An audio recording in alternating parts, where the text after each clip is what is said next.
Good evening friends, quantum study YouTube channel पर मैं महेंद्र सिंह आपका स्वागत करता हूं। दोस्तों, आज से हम अपने इस यूट्यूब प्लेटफॉर्म पर आपके लिए नेवी एयरफोर्स का कोर्स स्टार्ट करने जा रहे हैं। दोस्तों, यहाँ पर हम आपको नेवी एयरफोर्स का कंप्लीट कोर्स बहुत ही अच्छे तरीके से करवाएंगे, जिसमें मैं आपको यहाँ पर फिजिक्स पढ़ाऊंगा। तो सबसे पहले हम देखते हैं कि भौतिक विज्ञान या फिजिक्स होता क्या है। विज्ञान की वह शाखा जिसमें हम प्रकृति तथा उसकी भौतिक घटनाओं का अध्ययन करते हैं। Branch of science in which we study about nature and its physical phenomenas is called physics. अब नेचर के फिजिकल फिनोमिनाज होते क्या हैं? तो आपने देखा होगा, जब हम किसी बॉल को ऊपर की ओर फेंकते हैं तो क्या होता है, बॉल एक अधिकतम ऊंचाई तक जाती है, उसके बाद वापस पृथ्वी की ओर आ जाती है। ऐसा क्यों होता है? इसी प्रकार आपने सबने बचपन में चुंबक से खेला होगा। तो जैसे ही हम दो चुंबकों को, दो मैग्नेट्स को पास पास लेकर आते हैं तो वो एक दूसरे को आकर्षित या प्रतिकर्षित करती हैं। एक अट्रैक्शन या रिपल्सन फोर्स फील होता है। ये अट्रैक्शन या रिपल्सन फोर्स क्यों होता है? इसी प्रकार आपने देखा होगा, जब हम किसी कील को या पिन को नदी में डालें तो वो डूब जाती है, जबकि नाव नदी में तैरती है। ऐसा क्यों होता है? प्रकृति की इन भौतिक घटनाओं का सिस्टमेटिक वे से, साइंटिफिक वे से विज्ञान की जिस शाखा में अध्ययन किया जाता है उसे ही भौतिक विज्ञान या फिजिक्स कहते हैं। प्रकृति मुख्य रूप से दो चीजों से मिलकर बनी होती है, एक द्रव्य या मैटर और दूसरा ऊर्जा या एनर्जी। तो हम ये भी कह सकते हैं कि द्रव्य, ऊर्जा और इनकी परस्पर अंतर क्रियाओं का अध्ययन ही भौतिक विज्ञान या फिजिक्स कहलाता है। इसके बाद हम देखते हैं भौतिक राशियां। भौतिक राशियां, फिजिकल क्वांटिटी।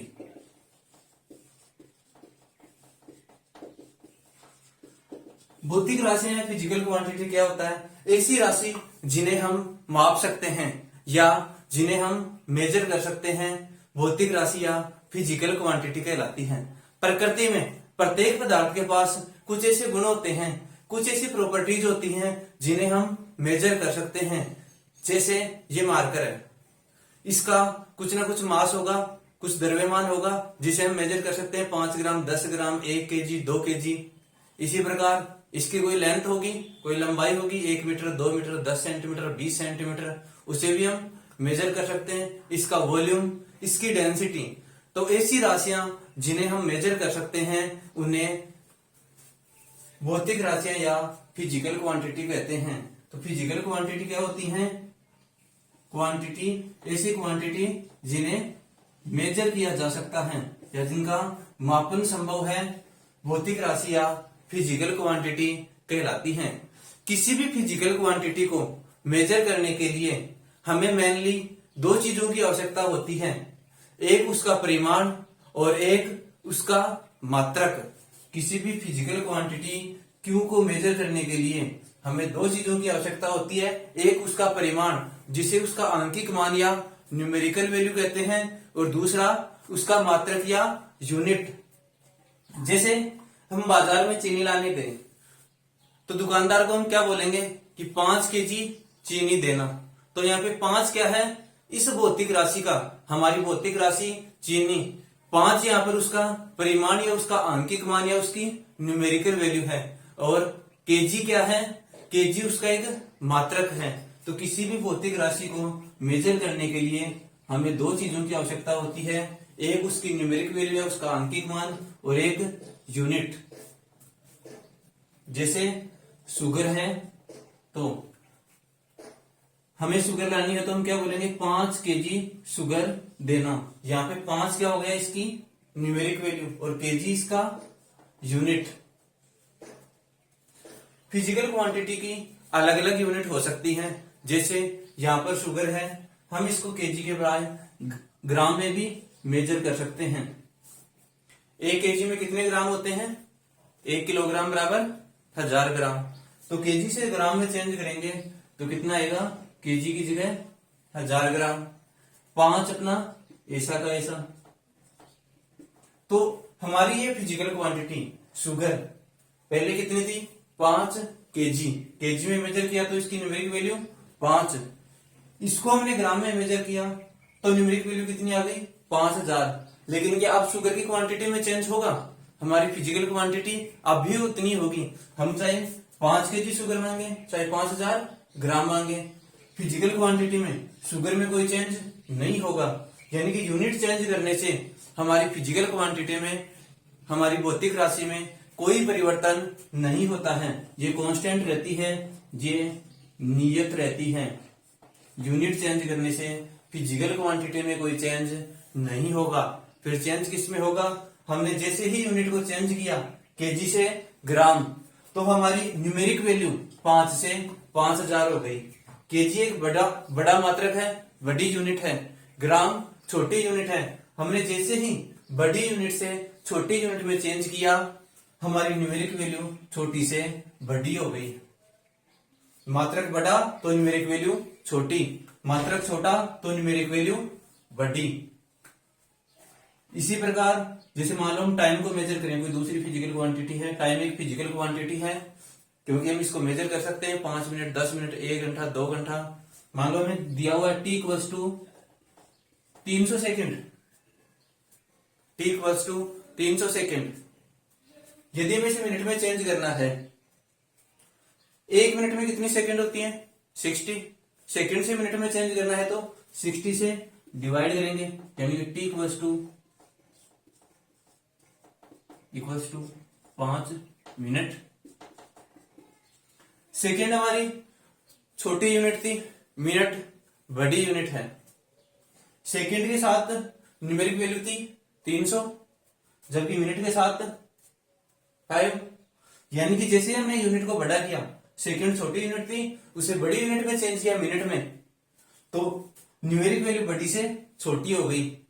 यूनिट बड़ी तो फिजिकल क्वांटिटी की न्यूमेरिक वैल्यू छोटी हो जाएगी। लेकिन इस फिजिकल क्वांटिटी टी पे कोई फर्क नहीं पड़ेगा, ये कांस्टेंट रहेगी। यानी कि हम ऐसे कह सकते हैं Q बराबर क्या है, N इंटू यू। यहां पे यदि हम U को चेंज करें, यूनिट को चेंज करें, तो उसके अकॉर्डिंग N चेंज होगा, लेकिन हमारी फिजिकल क्वांटिटी में कोई चेंज नहीं होगा। A को चेंज करने से इनमें दोनों चेंज, दूसरा चेंज होगा, लेकिन इन दोनों का मल्टीप्लिकेशन, इन दोनों का प्रोडक्ट क्या है Q, वो चेंज नहीं होगा। यानी कि N into U equals to constant. Numeric value और यूनिट का प्रोडक्ट, गुणनफल हमेशा नियत रहेगा। इसे हम ऐसे भी लिख सकते हैं N इनवर्सली प्रोपोर्शनल U, क्योंकि जैसे ही हम U को बढ़ाएंगे तो N कम होगा। N व्युत्क्रमानुपाती U के, U को बढ़ाएंगे तो N कम होगा और U को कम करेंगे तो N बढ़ेगा। इसको हम इस प्रकार से भी लिख सकते हैं N1U1 बराबर N2U2। पहले की न्यूमेरिक वैल्यू इंटू पहले का यूनिट बराबर बाद की न्यूमेरिक वैल्यू इंटू बाद की यूनिट। ये चेंज हो सकता है, पहले U1 था बाद में U2 हो गया। न्यूमेरिक वैल्यू पहले N1 थी बाद में N2 हो गई, लेकिन इन दोनों का प्रोडक्ट N1 इंटू U1 और N2 इंटू U2 वो चेंज नहीं होगा, क्योंकि N इंटू U किसके बराबर है, Q के। और यूनिट और न्यूमेरिक वैल्यू में चेंज करने से कभी भी फिजिकल क्वांटिटी चेंज नहीं होती। यहाँ पर इस पे हमसे सिंपल इस टाइप के यूनिट को चेंज करके कोई न्यूमेरिकल पूछ सकता है, या फिर सिंपल ऑब्जेक्टिव पूछ सकता है। कोई स्टेटमेंट जैसे इसे एक न्यूमेरिकल दे दे कि which option is a true या which option is a wrong, ऐसे कोई भी दे सकता है और उसके अकॉर्डिंग ऑप्शन दे देगा।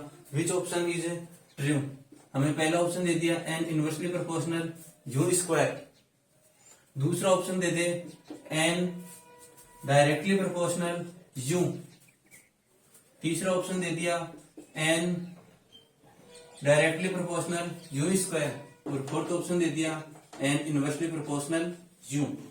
तो इनमें से कौन सा ट्रू है? एन है यहाँ पे न्यूमेरिक वैल्यू, आंकिक मान, और यू है यूनिट या मात्रक। N inversely proportional U square right है क्या? नहीं। एन डायरेक्टली प्रोपोर्शनल यू, यानी कि यू बढ़ेगा तो एन भी बढ़ेगा, एन समानुपाती यू, नहीं, ये भी रॉन्ग है। तीसरा option N directly proportional U square, ये भी रॉन्ग है। राइट कौन सा है?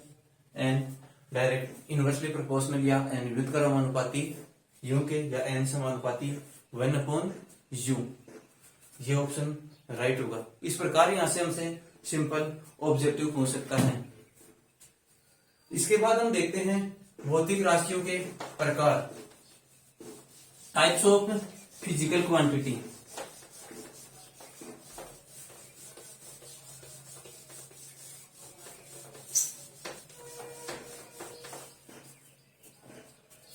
Next topic,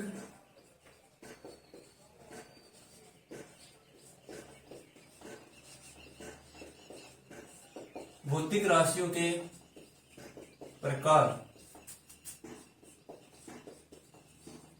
types of physical quantity. Physical quantity mainly दो टाइप की होती हैं, एक मूल राशि या फंडामेंटल यूनिट, मूल भौतिक राशि या फंडामेंटल क्वांटिटी,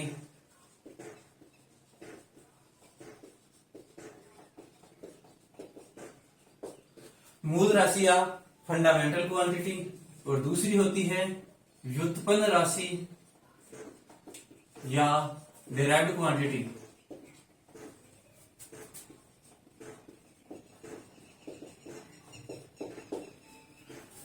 भौतिक राशियां दो प्रकार की होती हैं, मूल राशि या फंडामेंटल क्वांटिटी, और दूसरी व्युत्पन्न राशि या डिराइव्ड क्वांटिटी। हम इनको एक एक करके स्टडी करते हैं। पहली मूल राशि या fundamental quantity.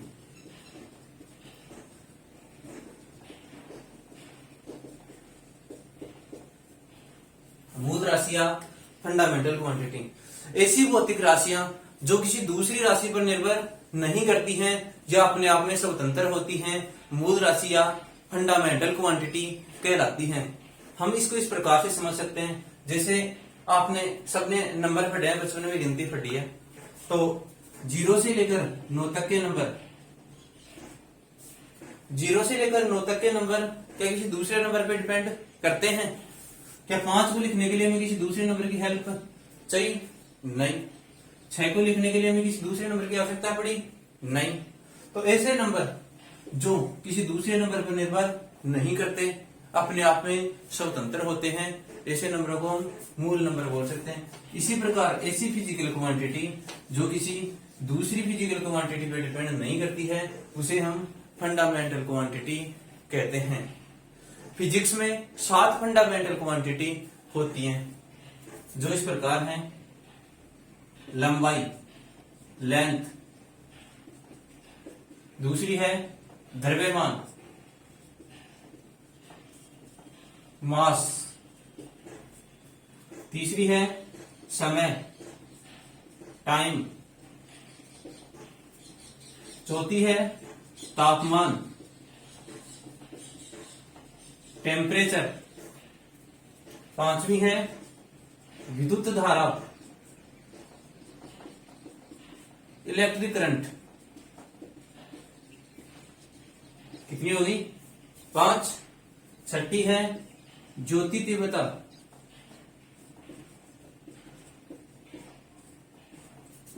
Luminous of light, luminous intensity, ज्योति तीव्रता, ल्यूमिनियस इंटेंसिटी। और सातवीं है पदार्थ की मात्रा, quantity of substance.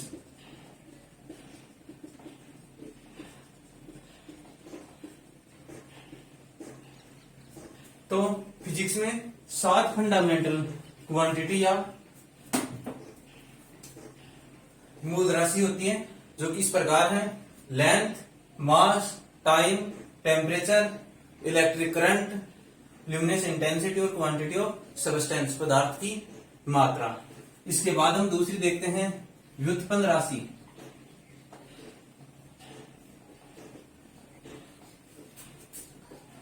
Derived quantity. व्युत्पन्न राशि या डिराइव्ड क्वांटिटी ऐसी भौतिक राशियां जिनके लिए हमें किसी दूसरी भौतिक राशि की आवश्यकता होती है, जिनके मापन के लिए हमें दूसरी भौतिक राशि की आवश्यकता होती है। बिना दूसरी भौतिक राशि के हेल्प के हम उनका मापन नहीं कर सकते हैं, उन्हें व्युत्पन्न राशि या डिराइव्ड क्वांटिटी कहलाती है। जैसे 56 को लिखने के लिए हमें 5 और 6 दो नंबर की आवश्यकता पड़ी, उसी प्रकार व्युत्पन्न राशियों को लिखने के लिए भी हमें दो या दो से ज्यादा फिजिकल क्वांटिटी की आवश्यकता होती है। दूसरी फिजिकल क्वांटिटीज पे डिपेंड करती है, इनको हम व्युत्पन्न या डिराइव्ड क्वांटिटी कहते हैं। जैसे हम कुछ एग्जांपल देख लेते हैं। वेग या चाल, वेलोसिटी या स्पीड, ये क्या होता है? दूरी बटा समय। दूरी क्या है? एक लंबाई, और समय क्या है? टाइम। तो दो फिजिकल क्वांटिटीज की, लंबाई और समय, दो फिजिकल क्वांटिटीज की आवश्यकता पड़ रही है, यानी कि एक व्युत्पन्न राशि है। इसी प्रकार घनत्व, डेंसिटी। डेंसिटी का फॉर्मूला क्या होता है? मास अपॉन वॉल्यूम, द्रव्यमान बटा आयतन। मास किसमें? केजी में, और वॉल्यूम किसमें? मीटर क्यूब में, यानी कि 3 बार लेंथ। तो यहाँ पर किन किन फिजिकल क्वांटिटी की आवश्यकता पड़ रही है? एक तो द्रव्यमान की, और 3 बार नीचे लेंथ की, यानी कि एक से ज्यादा फिजिकल क्वांटिटीज में डिपेंड कर रही है, इनका स्वतंत्र अस्तित्व नहीं है। तो ऐसी फिजिकल क्वांटिटी इसी प्रकार हम देख लेते हैं। त्वरण, एक्सेलरेशन, वेग बटा वेलोसिटी बटा समय, यानी कि दूरी बटा समय का स्क्वायर, ये होता है acceleration. Rate of change in velocity, तो यहां पर भी हमें एक से ज्यादा फिजिकल क्वांटिटी की जरूरत पड़ रही है, यानी कि ये भी एक व्युत्पन्न राशि या डिराइव्ड क्वांटिटी है। इसी प्रकार आगे देख लेते हैं हम बल, फोर्स। फोर्स क्या होता है? द्रव्यमान इंटू त्वरण, मास इंटू एक्सेलरेशन, और एक्सेलरेशन वही दूरी बटा समय का स्क्वायर। तो इसमें भी हमें एक से ज्यादा फिजिकल क्वांटिटी की जरूरत पड़ रही है, यानी कि ये भी एक डिराइव्ड क्वांटिटी है। तो व्युत्पन्न राशि क्या होंगी? जो एक से ज्यादा भौतिक राशियों पर निर्भर करती हैं, जिनका कोई स्वतंत्र अस्तित्व नहीं होता है, ऐसी राशियों को हम व्युत्पन्न राशि या डिराइव्ड क्वांटिटी कहते हैं। इसके बाद हम नेक्स्ट टॉपिक देखते हैं, मात्रक, यूनिट।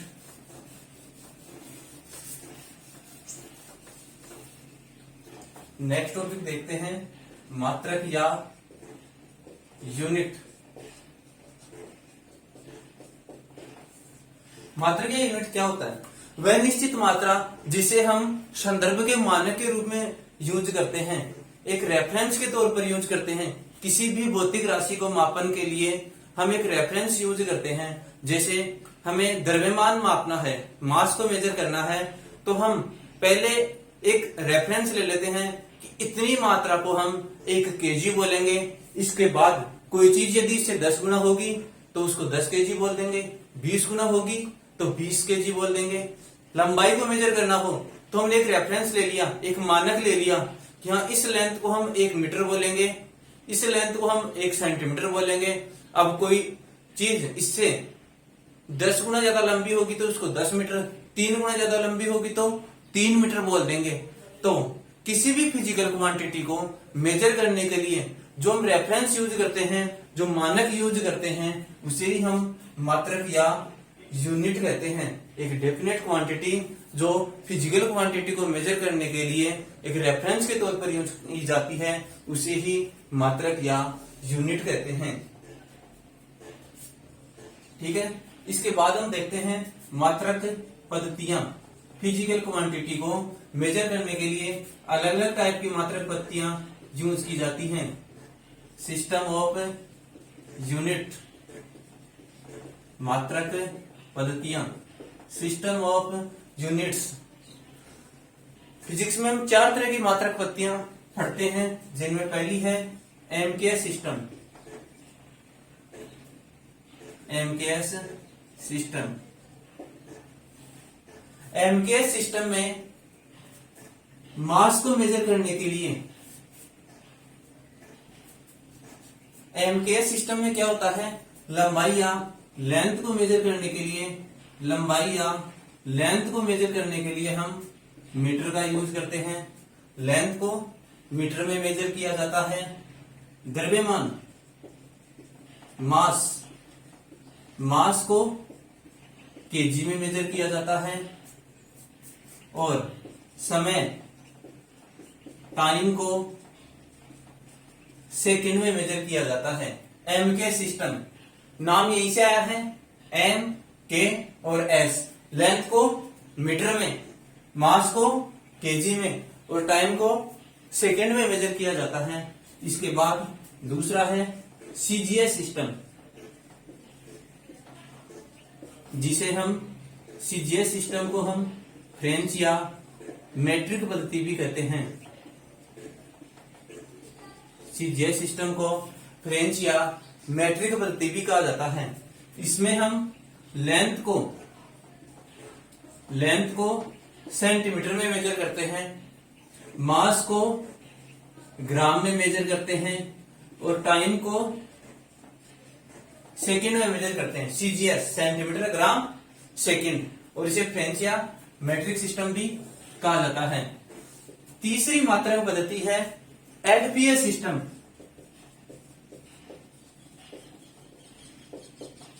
एफपीएस सिस्टम, इसे ब्रिटिश सिस्टम भी कहा जाता है।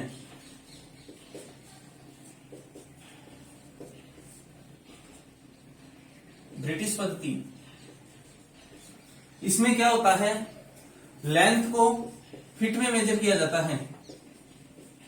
लेंथ को फीट में मेजर किया जाता है, मास को पौंड में मेजर किया जाता है और टाइम को सेकेंड में मेजर किया जाता है।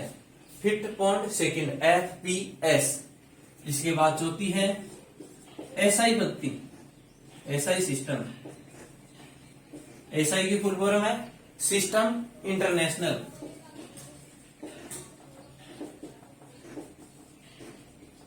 SI system, system international. SI system MK system के समान ही है। जिस प्रकार एमके सिस्टम में लेंथ को मीटर में मेजर किया जाता है, उसी प्रकार एसआई सिस्टम में भी लेंथ को मीटर में मेजर किया जाता है, मास को केजी में मेजर किया जाता है और टाइम को सेकंड में मेजर किया जाता है। एसआई सिस्टम एमके सिस्टम की सेम ही है। यहाँ पे भी लेंथ मीटर में, मास केजी में और टाइम सेकंड में। इसमें भी लेंथ को मीटर में, मास को केजी में और टाइम को सेकंड में मेजर किया जाता है। एक सेकंड।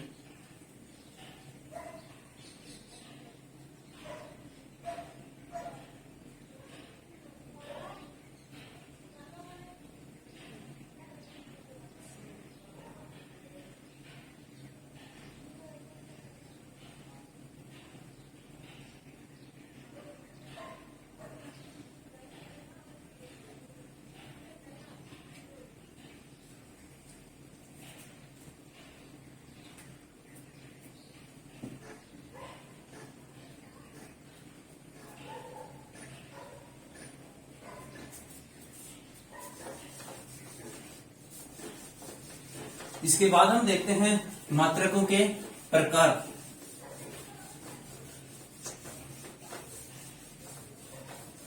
हमने देखा था कि फिजिकल क्वांटिटी दो टाइप की होती हैं, फंडामेंटल क्वांटिटी और डेराइव्ड क्वांटिटी। तो उन्हीं के अकॉर्डिंग मात्रक भी मेनली दो टाइप के होंगे, फंडामेंटल यूनिट्स और डेराइव्ड यूनिट, मूल मात्रक और व्युत्पन्न मात्रक। तो सबसे पहले हम देखते हैं मूल मात्रक। मूल मात्रक या फंडामेंटल यूनिट्स।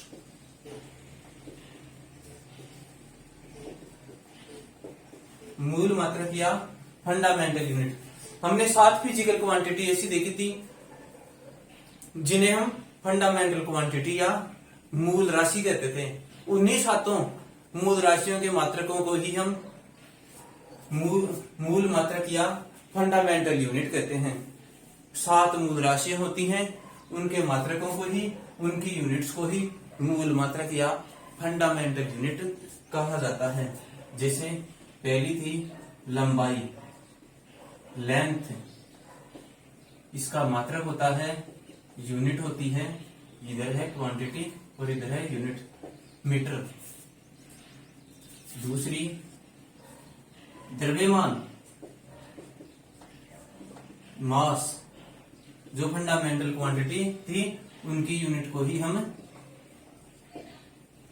फंडामेंटल यूनिट कहते हैं। तीसरा है समय, टाइम, जिसकी यूनिट होती है सेकेंड। चौथा है विद्युत धारा, इलेक्ट्रिक करंट, इलेक्ट्रिक करंट, और इसकी यूनिट होती है एम्पियर। पांचवा है तापमान। तापमान की यूनिट क्या होती है? टेम्परेचर। टेम्परेचर की यूनिट होती है केल्विन। टेम्परेचर की ऐसा यूनिट है, एम के यूनिट क्या होती है? केल्विन। छठा है ज्योति तीव्रता। ज्योति तीव्रता, ल्यूमिनस इंटेंसिटी, इसकी यूनिट होती है कैंडला, सीडी, कैंडला, सीडी से रिप्रेजेंट करते हैं, यूनिट होती है कैंडला। इसके बाद सातवीं हमारी जो फंडामेंटल क्वांटिटी थी वो थी पदार्थ की मात्रा। पदार्थ की मात्रा, क्वांटिटी ऑफ सब्सटेंस, और इसकी यूनिट होती है मोल। तो ये हमारी 7 फंडामेंटल क्वांटिटी थी जिनकी 7 यूनिट होंगी, जिन्हें हम फंडामेंटल यूनिट कहते हैं। इसके बाद दूसरे टाइप के मात्रक आते हैं संपूरक मात्रक। संपूरक मात्रक, सप्लीमेंट यूनिट।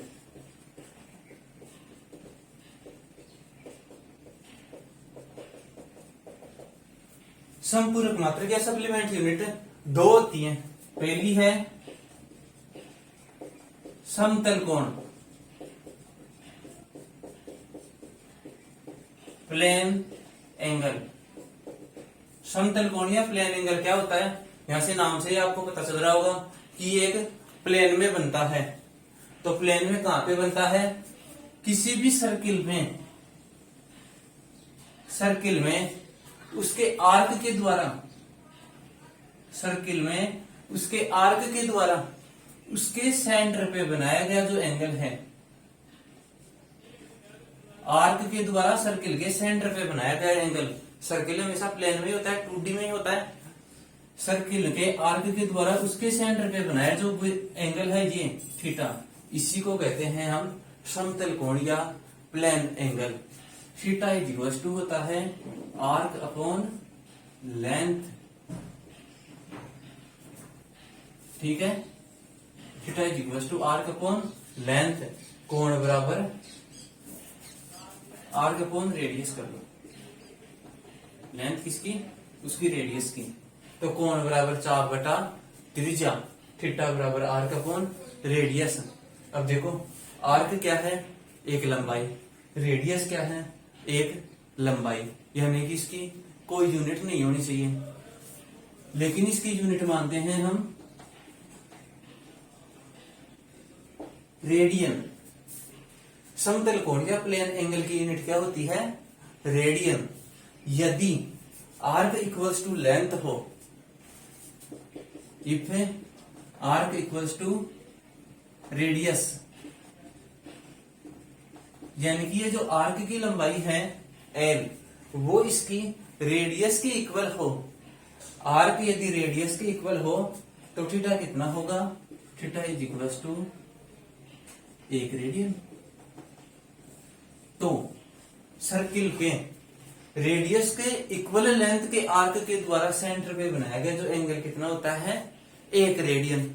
इसके बाद हम दूसरा देख लेते हैं, ठोस कोण। ठोस कोण, सॉलिड एंगल। ठोस कोण या सॉलिड एंगल ये किस में बनता है? ठोस कोण या सॉलिड एंगल 3D में बनता है। अब 3D में किस में? किसी स्फीयर में। इसको हम ऐसे समझ सकते हैं, जैसे आपने तरबूज देखा होगा, तरबूज अंदर से लाल है या नहीं है, ये चेक करने के लिए हम उस पर ऐसे कट लगाते हैं कोन की शेप में। किसी स्फीयर में से, जैसे बॉल है, उसमें से हम ऐसे एक कोन, आइसक्रीम टाइप का एक कोन निकाल लें, तो इसके द्वारा, इस ऊपर वाले हिस्से के द्वारा इस स्फीयर के सेंटर पे जो बनने वाला एंगल है, ये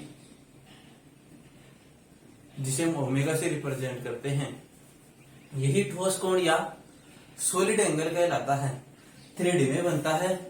इस स्फीयर में से हम ऐसे आइसक्रीम का कोन निकाल लें, तो उसके द्वारा, इस ऊपर वाले हिस्से के द्वारा इसके सेंटर पे बनने वाला जो एंगल है ओमेगा, वही क्या कहलाएगा? यदि इसका एरिया ए है तो ये जो एंगल है वही कहलाता है ठोस कोण या सॉलिड एंगल, और इसे हम ओमेगा से रिप्रेजेंट करते हैं। ओमेगा इज इक्वल टू होता है A upon R square. Area A है इसका एरिया, इस पार्ट का, कोन का ऊपर वाला हिस्सा, और आर है स्फीयर की रेडियस, ये भी मीटर स्क्वायर में, और रेडियस का स्क्वायर भी मीटर स्क्वायर में। मीटर स्क्वायर से मीटर स्क्वायर कैंसिल, यानी कि इसकी भी कोई यूनिट नहीं होनी चाहिए, लेकिन इसकी यूनिट मानते हैं हम स्टेरेडियन। स्टेरेडियन। इसके बाद हम तीसरी टाइप की फिजिकल क्वांटिटी देखते हैं, जो है तीसरी टाइप के मात्रक, जो है व्युत्पन्न मात्रक या डेराइव्ड यूनिट्स। हमने पीछे देखा था व्युत्पन्न राशियां या डिराइव्ड फिजिकल क्वांटिटी, ऐसी फिजिकल क्वांटिटी जो इंडिपेंडेंट नहीं होती है, स्वतंत्र नहीं होती हैं, जिनके मापन के लिए हमें दूसरी फिजिकल क्वांटिटी की आवश्यकता होती है, उनको हम व्युत्पन्न राशि या डिराइव्ड क्वांटिटी कहते थे। और उन्हीं के जो यूनिट्स हैं उन्हीं को हम व्युत्पन्न मात्रक या डिराइव्ड यूनिट कहते हैं। यानी कि डिराइव्ड यूनिट क्या होंगी? जो डिराइव्ड फिजिकल क्वांटिटी थी उनकी यूनिट्स को ही हम डिराइव्ड यूनिट कहते हैं। इनकी यूनिट्स लिखने के लिए हमें उन 7 फंडामेंटल क्वांटिटी की यूनिट की हेल्प चाहिए होती है, ऐसे इनकी यूनिट नहीं लिखी जा सकती। जैसे सबसे पहले हम देख लेते हैं घनत्व, डेंसिटी। डेंसिटी क्या होता है? द्रव्यमान बटा आयतन, यानी कि मास अपॉन वॉल्यूम। मास किस में आता है? मास की यूनिट क्या होती है? केजी। हमने 7 फंडामेंटल क्वांटिटीज की यूनिट देखी थी। डेंसिटी है वो 2 फंडामेंटल क्वांटिटी पे डिपेंड कर रही है, मास और वॉल्यूम। मास की यूनिट केजी और वॉल्यूम किस में आता है? मीटर क्यूब में। Length into length into length, तो मीटर क्यूब, यानी कि डेंसिटी की यूनिट क्या हो जाएगी? Metre cube. इसके बाद हम देख लेते हैं वेग या वेलोसिटी। ये क्या होता है? दूरी बटा समय, डिस्टेंस अपॉन टाइम। डिस्टेंस किसमें? ये है इनकी यूनिट्स। डिस्टेंस किसमें? मीटर में, और टाइम किसमें? सेकंड में। तो वेलोसिटी की यूनिट मीटर पर सेकंड। इसके बाद त्वरण, एक्सेलरेशन। एक्सेलरेशन क्या होता है? दूरी बटा समय का square, rate of change in velocity, वेग में परिवर्तन की दर। दूरी किसमें, मीटर में, और समय का स्क्वायर किसमें, सेकेंड स्क्वायर में। समय का स्क्वायर यानी कि सेकेंड स्क्वायर। ये फॉर्मूलाज आप याद रखना, इनके यूनिट्स आप याद रखना, आगे हमारे काम आएंगी, और इनको डायरेक्ट पूछ भी सकता है। चौथा है बल, फोर्स। फोर्स क्या होता है, द्रव्यमान इंटू त्वरण, mass into acceleration, M A. Mass की यूनिट क्या होती है, केजी, और एक्सलेशन की यूनिट अभी अपन ने ऊपर देखी है, KG into metre per second square. तो फोर्स की यूनिट क्या हो जाएगी, KG into metre per second square. इसके बाद हम देख लेते हैं कार्य। कार्य बोलो चाहे ऊर्जा बोलो, या हम कार्य ही देख लेते हैं। कार्य क्या होगा, बल इंटू विस्थापन, फोर्स इंटू डिस्प्लेसमेंट। फोर्स की यूनिट क्या होती है, ऊपर देखी है हमने, KG into metre per second square. और डिस्प्लेसमेंट की यूनिट क्या होती है, मीटर, यानी कि इंटू मीटर। तो केजी इंटू मीटर स्क्वायर पर सेकेंड स्क्वायर।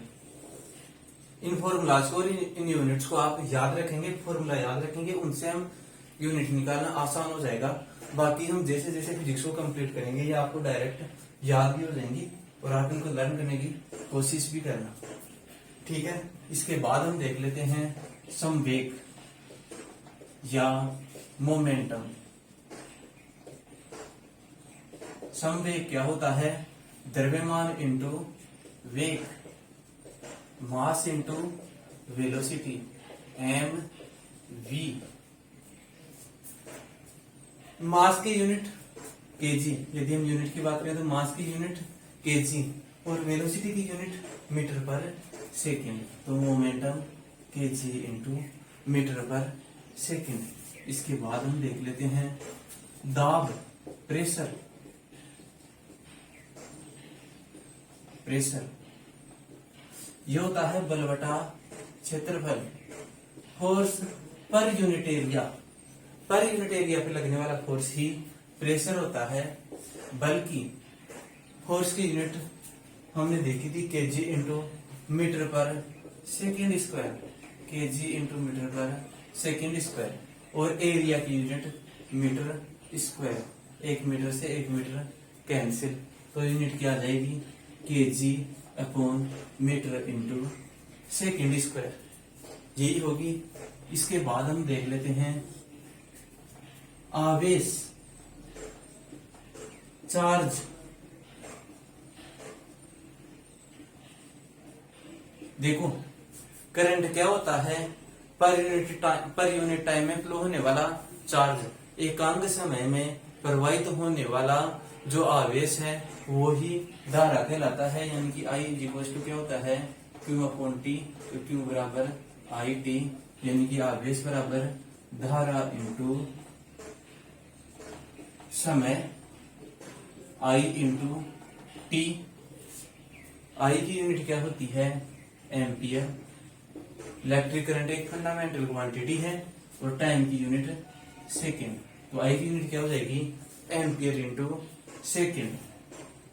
इसके बाद हम और देख लेते हैं, जैसे विद्युत विभव या इलेक्ट्रिक पोटेंशियल, विभव या वोल्ट। वोल्ट क्या होता है, आपने 10th क्लास में ही पढ़ा होगा कि किसी आवेश को इनफाइनाइट से चार्ज क्यू को यदि इनफाइनाइट से इलेक्ट्रिक फील्ड ई के अगेंस्ट लाने में किया गया वर्क डब्ल्यू है, क्यू चार्ज को यदि इलेक्ट्रिक फील्ड के अगेंस्ट लाने में किया गया कार्य डब्ल्यू है, तो वोल्ट होता है एकांक चार्ज को या यूनिट चार्ज को इलेक्ट्रिक फील्ड के अगेंस्ट लाने में किया गया कार्य।